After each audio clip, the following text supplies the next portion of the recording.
2024 లేదా 25లో డిగ్రీ లేదా బీటెక్ చదివారా? సాఫ్ట్‌వేర్ జాబ్ కోసం ఎదురు చూస్తున్నారా? అయితే కోడ్ జ్ఞాన్ 100 డేస్ కోర్సులో చేరండి, జాబ్ సాధించండి.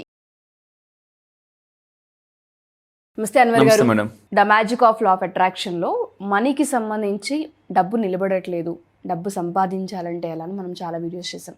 కొంతమంది ఆంటర్‌ప్రెన్యూర్స్ మన వీడియోస్ చూసిన వాళ్ళు మనీ ఫ్లో ఉంది, బట్ ఎలా వెళ్తుందో తెలియట్లేదు, దానికి సరైన మార్గం అర్థం కావట్లేదు అని చెప్తుంటుంటారు. ఫ్లో ఉంది బట్ డైరెక్షన్ లేదని మాట్లాడుతుంటుంటారు. ఆ డైరెక్షన్ మనం ఏ విధంగా అసలు మన దగ్గర స్థిరంగా ఉంచుకునే ప్రాసెస్ ఉంటుంది అంటారు, ఎలా దాన్ని మేనేజ్ చేయాలి అంటారు? The magic of law of attraction ఏం చెప్తుంది? Magic of law of attraction ఏం చెప్తుందంటే జీవితంలో జరిగే ప్రతిదీ లా ఆఫ్ అట్రాక్షన్ అండి. లా ఆఫ్ అట్రాక్షన్ ఏం చెప్తుందో గుర్తుపెట్టుకోండి. ఆలోచన శక్తికి ఆకర్షణ శక్తి ఉంటుంది.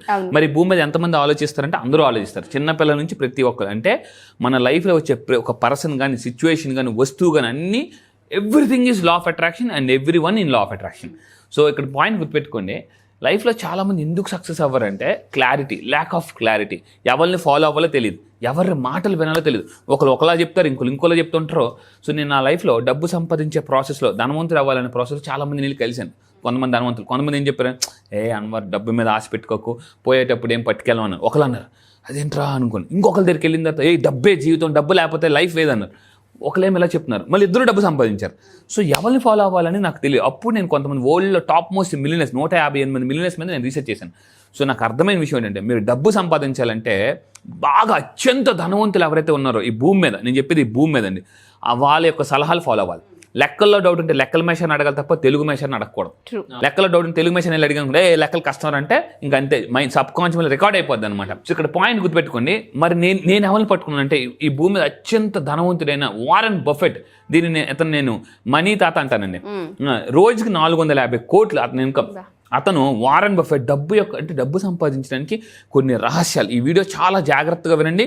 వెరీ ఇంపార్టెంట్ వీడియో అని టైప్ చేయండి. I will share this video అని కూడా టైప్ చేయండి. ఎందుకంటే ఎంత ఎక్కువ మంది షేర్ చేస్తే అంత హ్యాపీగా ఉంటారు. ఎందుకు తెలుసండి, మీ చుట్టూ పక్కన ఉన్న వాళ్ళు ఎంత సక్సెస్ఫుల్గా, ఎంత ధనవంతులు అవుతారో మీకు అంత హ్యాపీగా అనిపిస్తుంది. ఇప్పుడు చూడండి, మీ ఫ్రెండ్ సర్కిల్ అందరూ రిచ్ అనుకోండి, అందరూ సెలబ్రిటీస్ అనుకోండి, మీకు ఎలా అనిపిస్తుంది? మనోడు ఉన్నాడులే, ఏదైనా ప్రాబ్లమ్ వస్తే కొంచెం చూసుకుంది, ఏదైనా ఎమర్జెన్సీ వచ్చినప్పుడు కాల్ చేసి వాళ్ళు రెస్పాండ్ అవుతారు. సో నేనేమంటానంటే, మీ చుట్టాలు బంధువులు ప్రతి ఇంటికి ఒక మిలియనర్ రావాలండి. మన తెలుగు రాష్ట్రాల్లో ప్రతి ఇంటికి ఒక ధనవంతులు రావాలి, ప్రతి ఇంటికి ఒక సక్సెస్ఫుల్ పర్సన్ ఉంటే ఏమవుతుందంటే, ఇప్పుడు చూడండి చాలా మందిని చూస్తాం, వాళ్ళ లైఫ్లో ఒక సక్సెస్ అవుతారు, ఫ్యామిలీ మెంబర్స్ అందరికీ ఒక మంచి లైఫ్ ఇస్తారు, ఒక హైవే వేస్తారు. సో నేనేమంటానంటే, ఫస్ట్ ఇంటికి ఒక మిలియనర్ మస్ట్గా రావాలి. ఇండియా ఎప్పుడైతే డెవలప్డ్ కంట్రీ అవుద్దో అప్పుడు ఇండియాలో చాలామంది లగ్జరీ లైఫ్ లీడ్ చేస్తారు. సో నేను వారెన్ బఫెట్ చెప్పిన డబ్బు రహస్యాల్ని మనీ సీక్రెట్స్ అని టైప్ చేయండి కామెంట్ బాక్స్. ఈ వీడియో అదే మనీ సీక్రెట్స్. సో ఏంటి అని అంటే, ఫస్ట్ పాయింట్ అండి, అతను చెప్పిన స్టేట్మెంట్ మీరు మైండ్లో బలంగా గుర్తుపెట్టేసుకోండి. ఆదాయం ఉన్న వాళ్ళు ధనవంతులు అవరు. ఎవరు? వారెన్ బఫెట్ డబ్బు సంపాదించి ధనవంతులు అవరని చెప్పాడు. అవునా? మరి ఎవరు ధనవంతులు అవుతారంటే, మిమ్మల్ని ధనవంతులు చేసేది మీ ఆదాయం కాదు, మీ అలవాట్లు. గుర్తుపెట్టుకోండి, మీ అలవాట్లు, వాటి వల్ల ధనవంతులు గుర్తుపెట్టుకోండి. కామెంట్ బాక్స్ టైప్ చేయండి, my money is my habits.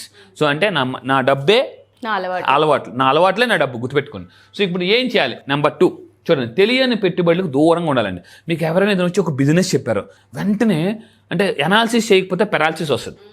ఎవరైనా బిజినెస్లో డబ్బు ఇన్వెస్ట్ చేసేటప్పుడు, మళ్ళీ చెప్తున్నాను, లైఫ్లో అంటే ఇన్వెస్ట్మెంట్ చేసేటప్పుడు అనాలిసిస్ చేయకపోతే పెరాలసిస్ వస్తుందండి.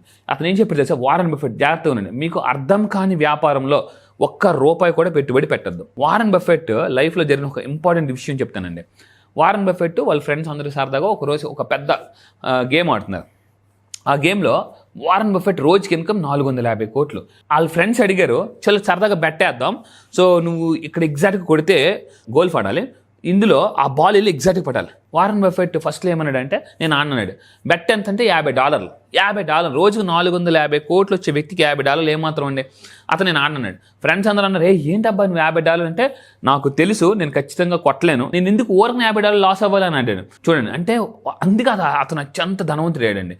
అంటే అతను ఏమంటాడంటే, నేను గ్యారంటీగా కోల్పోతాను అన్న దగ్గర ₹1 కూడా పెట్టద్దని చెప్తాడు అనమాట. సో మనీ మన దగ్గర ఉన్నాయి కదా అని చెప్పి విచ్చలవిడిగా నెగ్లిజెన్సీ చూపించకూడదు అక్కడ. ఎగ్జాక్ట్లీ. అంటే గౌతమ్ బుద్ధుడు కూడా చెప్తాడు, అజ్ఞానం కన్నా మనిషికి నిర్లక్ష్యం చాలా ప్రమాదకరమైనది. చాలా మంది రోడ్డు మీద వెళ్తుంటారు, హెల్మెట్ పెట్టుకోవాలని తెలుసు, అదేంటది? అజ్ఞానం, నిర్లక్ష్యం అంటే నిర్లక్ష్యం, దానికి యాక్సిడెంట్ అయిపోతుంది. ప్రతి మనిషి జీవితం పోవడానికి కారణం అజ్ఞానం కాదు, నిర్లక్ష్యం. తెలిసి మరీ నెగ్లెక్ట్ చేస్తుంటారు అన్నమాట. సో ఇతను ఏమంటాడంటే ఇక్కడ పెడితే నాకు లాస్ వస్తుందేమో అని అనిపించినప్పుడు ఆపేయమని చెప్తాడు అనమాట. లేదో ఏదైనా ఒక సలహా తీసుకోమంటాడు. ప్రతి మనిషికి కూడా ఒక ఫైనాన్షియల్ కోచ్ కంపల్సరీగా ఉండాలి. మీరు రాబర్ట్ కియోసకి చూడండి, ఈరోజు ఎంతమంది అత్యంత ధనవంతులకి అతను కోచ్. ఎవరు కోచ్ని పెట్టుకోరంటే నాకు అన్నీ తెలిసిన భ్రమలో ఉన్న వాళ్ళు కోచ్ని పెట్టుకోరనమాట. అతను ఏం చెప్పాడంటే సో అర్థం కాని వ్యాపారంలో ఒక రూపాయి కూడా పెట్టుబడి పెట్టద్దు, అర్థం చేసుకోండి, తర్వాత పెట్టుబడి పెట్టండి. అండ్ ఇంకొకటి, డబ్బు పెట్టుబడి పెట్టేటప్పుడు మొత్తం డబ్బు అంతా ఒకే బిజినెస్లో పెట్టుబడి పెట్టకూడదు.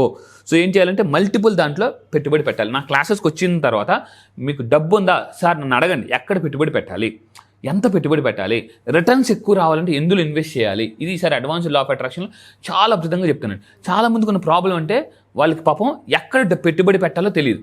అంటే ఫర్ ఎగ్జాంపుల్ చాలా మంది ల్యాండ్స్ కొనుక్కొని ఉంటుంది, కానీ వాళ్ళ దగ్గర డబ్బు ఉండదు, అంటే అంత డబ్బు ఉండదు, కొంత డబ్బు ఉంటుంది. ఈ కొంత డబ్బుని ఎక్కడ పెట్టాలి, వీళ్ళు తెలియక ఏం చేస్తారంటే ఎక్కువ వడ్డీ రేట్లకి ఇంట్రెస్ట్ ఇస్తారు.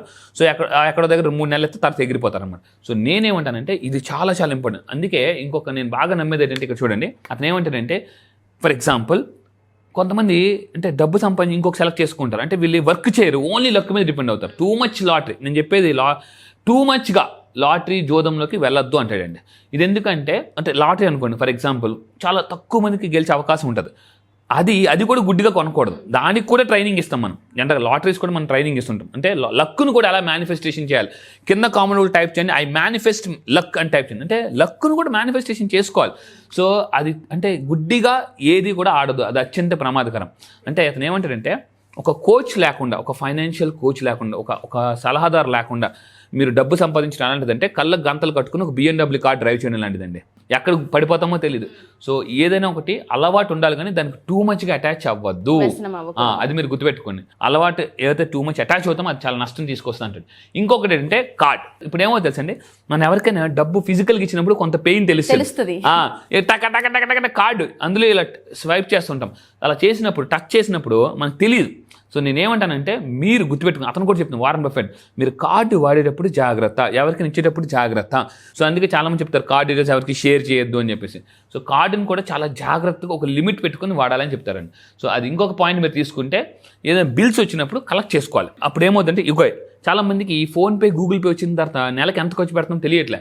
అతను ఏమంటాడంటే మీరు ఎక్కడికైనా ఖర్చు పెట్టినప్పుడు బిల్ ఇస్తారు కదా, ఆ బిల్స్ అన్ని జాగ్రత్తగా పెట్టుకుని ఓకే ఈ నెలంతా అసలు మనకి ఎంత ఖర్చు అయింది ఎలా తెలుస్తుంది, బిల్స్తో తెలుస్తుంది.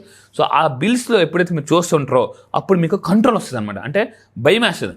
ఎవరు కంట్రోల్గా ఉంటారో, ఎవరైతే భయపడతారో వాళ్ళు కంట్రోల్గా ఉంటారు.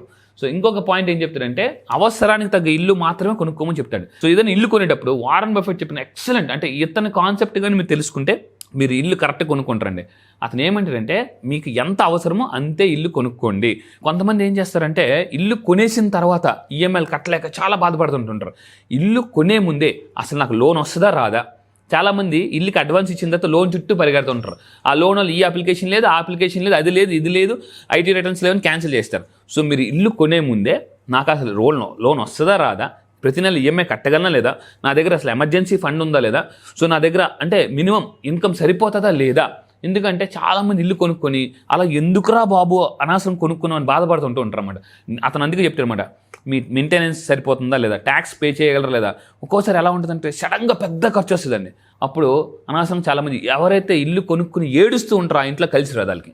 ఇల్లు మెయిన్ అండి, ఇల్లే చాలా చాలా ఇంపార్టెంట్. ఎందుకంటే ఒక్కసారి ఇల్లు కొనుక్కుని, ఎందుకంటే 40-50 సంవత్సరాలు లోన్ కట్టాలి. So this is very very important. అతను ఏమంటాడంటే సో మీ ఇల్లు కొనేటప్పుడు ఒక ఫైనాన్షియల్ కోచ్ని కన్సల్ట్ అయ్యి సార్ నేను ఇది కొనుక్కోవచ్చా లేదా అని కొనుక్కో. నెక్స్ట్ ఇంకోటి, మనిషి ఎందుకు ఎక్కడ నష్టపోతారంటే కారు కొనుక్కోవడం జాగ్రత్త ఉంటుంది. ఇల్లు కారు ఈ రెండు మనిషి సగం డబ్బుని తినేస్తాయండి. ఈ రెండింటి దగ్గర చాలా జాగ్రత్త ఉంటుంది. కారు అనేది లైబిలిటీ, కారు గుర్తుపెట్టుకోండి, ఇల్లు అసెట్ అవుతుంది, కారు లైబిలిటీ అవుతుంది. కారు కొనుక్కునేటప్పుడు మెయిన్ ఏంటంటే మల్టిపుల్ సోర్సెస్ ఆఫ్ ఇన్కమ్ ఉండేటప్పుడే కారు కొనుక్కోవడం చాలా బెటర్. ప్యాసివ్ ఇన్కమ్ క్రియేట్ చేసుకోవాలి. ఎందుకంటే ఇప్పుడు మీరు కారు తీసుకుంటారండి, సడన్గా ఆ ఇన్కమ్ కానీ అయిపోయింది అనుకోండి, ఈఎంఐ కట్టలేరు, అమ్మలేరు, చాలా బాధ అనిపిస్తుంది. కొంతమంది కారు కొనుక్కుని తక్కువ కాస్ట్ కూడా అమ్మేస్తారు, నష్టాన్ని కూడా అమ్మేస్తారు. అతను ఏం చెప్తాడంటే కారు కొనుక్కునే స్టేటస్ కోసం కాదు, అవసరం చూసుకొని కొనుక్కోమంటాడు. అదే చెప్తారండి, గొప్పలకు పోయి చాలామంది అప్పులు పాలవుతున్నారు. సో మీరు కారు కొనేటప్పుడు స్టేటస్ కోసం 10 మంది చూపించడం కోసం వద్దు, మీ అవసరం ఎంతో దానికి తగ్గట్టే మీరు కారు కొనుక్కోండి. సార్ మరి లా ఆఫ్ అట్రాక్షన్లో మీరు ఎక్కువగా థింక్ చేయమని చెప్తున్నారు కదా, ఇక్కడేమో అవసరం కొనుక్కోమని అంటున్నారంటే అందుకే క్లాసెస్కి రమ్మని చెప్తాను. క్లాసెస్కి వచ్చిన తర్వాత ఫైనాన్షియల్ ప్లానింగ్ ఎలా చేసుకోవాలి, అండ్ ఎక్కువ అంటే చాలామంది ఏమంటారంటే అయితే టూ మచ్గా ఆలోచిస్తున్నారు, అయితే అతివృష్టి లేదా అనావృష్టి, అంటే అయితే టూ మచ్గా ఆలోచిస్తున్నారు లేదా తక్కువ పెట్టేసుకుంటున్నారు గోల్. ఎగ్జాక్ట్గా ఎవరైతే గోల్ పెట్టుకుంటారో వాళ్ళకి లా ఆఫ్ అట్రాక్షన్ సెట్ అవుతుందండి. అండ్ ఇంకా ఫైనల్గా అతను ఏం చెప్తారంటే ఫైనాన్షియల్ ప్లానింగ్. కింద కామెంట్లోకి టైప్ చేయండి, కింద కామెంట్ బాక్స్లో financial planning is very important. ఎవరికైతే ఫైనాన్షియల్ ప్లానింగ్ ఉంటుందో, ఈ రోజుల్లో చాలామంది గుర్తుపెట్టుకోండి ఏమవుతుందంటే రేపు రిటైర్ అయిన తర్వాత పెన్షన్ లేదు, ఓన్లీ టెన్షన్. ఇప్పుడు మన పేరెంట్స్ వాళ్ళు చాలామంది గవర్నమెంట్ ఉద్యోగాలు చేశారండి, వాళ్ళకి పెన్షన్ ఉంది, వాళ్ళు పర్లే కొంతవరకు. ఇప్పుడు చాలామంది అందరూ ప్రైవేట్ ఉద్యోగాలు చేస్తున్నారు, లేదనుకుంటే ఇప్పుడు గవర్నమెంట్ ఉద్యోగాల్లో కూడా పెన్షన్ లేదు. రేపు రిటైర్ అయిన తర్వాత వచ్చేది పెన్షన్ కాదు, టెన్షన్. ఫైనాన్షియల్ ప్లానింగ్ లేకపోతే. సో మీరు గుర్తుపెట్టుకోవాలి, I will plan my future అని టైప్ చేయండి. అంటే ఇతను ఏమంటే ప్రతి మనిషికి ఇన్సూరెన్స్ ఉండాలి. మీరు బుక్ ఉందండి, ఆ బుక్లో ఎంత అద్భుతంగా ఉందంటే the richest person in Babylonian అనే పుస్తకం నేను చదివినప్పుడు అందులో ఏముందంటే ప్రతి మనిషికి పెట్టుబడి మీద అవగాహన ఉండాలి, ఇన్సూరెన్స్ మస్ట్గా ఉండాలి. మీరు కామన్ బాక్స్లో టైప్ చేయండి ఇన్సూరెన్స్ ఈజ్ వెరీ ఇంపార్టెంట్ అని టైప్ చేయండి. సో అతను ఏమంటారంటే ఎందుకంటే సడన్గా మనిషి పోయాడు అనుకోండి, ఫ్యామిలీ ఇన్సూరెన్స్ ఎవరు తీసుకుంటారంటే ఫ్యామిలీ అంటే లవ్ ఉన్న వాళ్ళు తీసుకుంటారు కంపల్సరీ ఇన్సూరెన్స్. ఇంకొకటి మెయిన్ ఏంటంటే సంపదతో పాటు పేషెన్సీ కూడా చాలా ఇంపార్టెంట్. పెట్టుబడి పెట్టిన తర్వాత ఒక ల్యాండ్ మీద కావచ్చు, షిప్లో కావచ్చు, మ్యూచువల్ ఫండ్స్లో కావచ్చు, గోల్డ్ మీద కానీ పేషెన్సీ చాలా ఇంపార్టెంట్. ఎవరికైతే పేషెన్సీ ఉంటుందో వాళ్ళే లైఫ్లో పేషెంట్ అవ్వకుండా హ్యాపీగా ఉంటారండి. సో మీరు చెప్పిన దాని ప్రకారం కనుక చూస్తే ఫస్ట్ మనకి క్లారిటీ ఉండాలి సార్ డబ్బు మీద. ఎందుకు నిలబడట్లేదు, డబ్బు ఫ్లో ఉంది కానీ ఎందుకు నిలబడట్లేదు అంటే ఆ నిర్లక్ష్యం ఎక్కడైతే ఉంటుందో, నెగ్లిజెన్స్ ఎక్కడైతే ఉంటుందో డెఫినెట్గా డబ్బు ఎక్కడ పోతుందో అర్థం కాదు, క్లారిటీ ఉండదు. అండ్ మీరు అన్నారు కార్డ్ స్వైపింగ్, డబ్బులను ఎప్పుడైతే చేత్తో ఇస్తూ ఉంటుంటామో మనకు ఆ బరువు, ఆ భారం ఆ రెండు తెలుస్తుంటాయి. ఇది నెసెసరీయా అన్నెసెసరీ అని అర్థమవుతూ ఉంటుంటుంది. సో చాలా విషయాలు ఇందులో. ఈ ఎపిసోడ్ ఒక 3-4 టైమ్స్ చూడండి. ఇంట్లో వైఫ్ చూస్తే హస్బెండ్కి చూపించండి, హస్బెండ్ చూస్తే వైఫ్కి చూపించండి. ఇది చాలా చాలా చాలా అవసరమైన కంటెంట్ ఉంది ఈ ఎపిసోడ్లో. అండ్ ఫర్దర్గా డీటెయిల్స్ కావాలనుకున్నా, అడ్వాన్స్ క్లాస్లో మీరు జాయిన్ అవ్వాలనుకున్నా కింద ఒక నెంబర్ స్క్రోల్ అవుతూ ఉంటుంది, దాన్ని మీరు కాంటాక్ట్ చేయగలిగితే అన్వర్ గారి టీం మీకు అందుబాటులోకి వస్తారు. అండ్ సబ్ కాన్షియస్ మైండ్ గురించి మీరు చెప్పారు సార్. మన అడ్వాన్స్ క్లాస్లో ఏ విధంగా ట్రైన్ చేసే అవకాశం ఉంటుంది అంటారు, అండ్ ఎవరెవరు దీనికి ఎన్రోల్ చేసుకోవచ్చు అంటారు? ఒక్క అర్హత ఉండాలండి, డబ్బు సంపాదించే అర్హత ఉంటే చాలు. ఇంకా నో ఏజ్ ఫ్యాక్టర్. మళ్ళీ చెప్తున్నానండి, నా క్లాసెస్కి ఎవరు రావచ్చు అంటే మీకు డబ్బు సంపాదించిన కోరిక బలంగా ఉంటే 100% రండి.